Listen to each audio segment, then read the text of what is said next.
When the last days were upon me, and the ugly trifles of existence began to drive me to madness like the small drops of water that torturers let fall ceaselessly upon one spot of their victim's body, I loved the irradiate refuge of sleep. In my dreams I found a little of the beauty I had vainly sought in life, and wandered through old gardens and enchanted woods. Once, when the wind was soft and scented, I heard the south calling, and sailed endlessly and languorously under strange stars.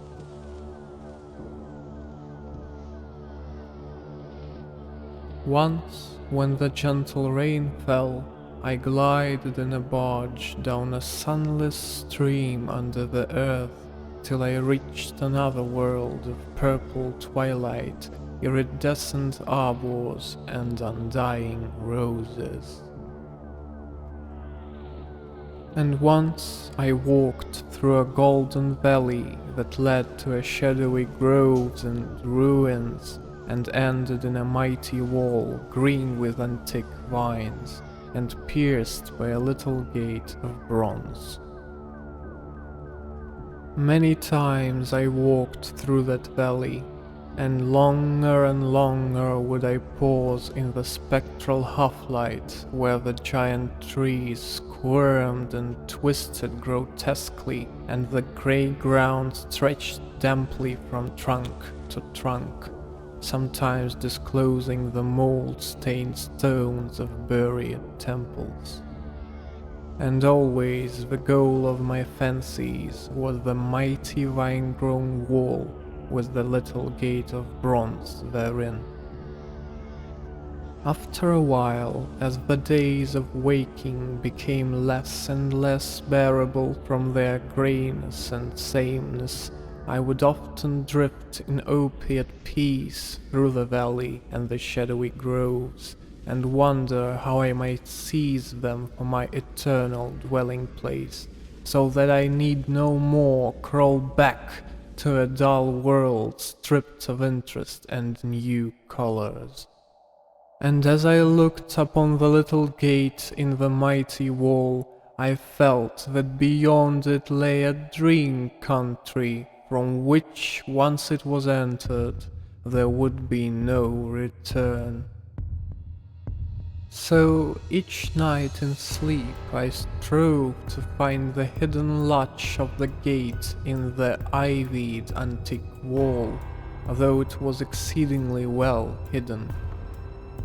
And I would tell myself that the realm beyond the wall was not more lasting merely, but more lovely and radiant as well.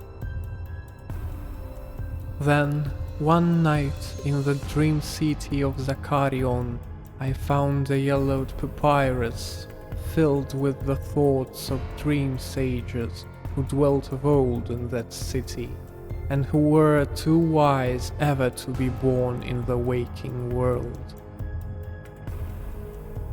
Therein were written many things concerning the world of dream, and among them was lore of a golden valley and a sacred grove with temples and a high wall pierced by a little bronze gate. When I saw this lore, I knew that it touched on the scenes I had haunted, and I therefore read long in the yellowed papyrus.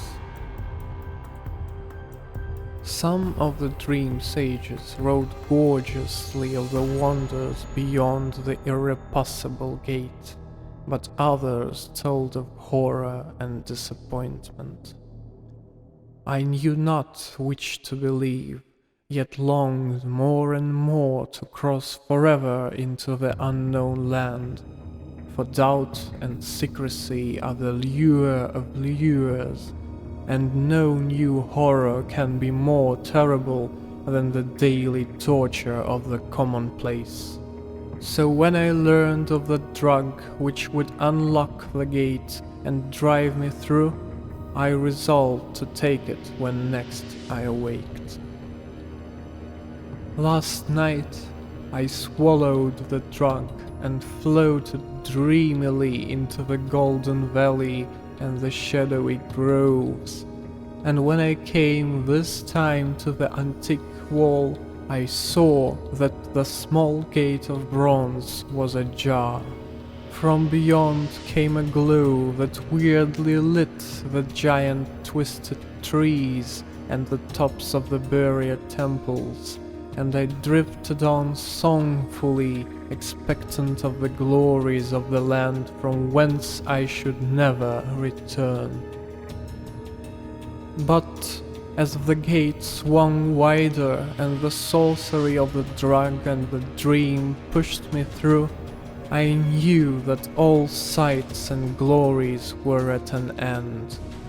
For in that new realm was neither land nor sea, but only the white void of unpeopled and illimitable space.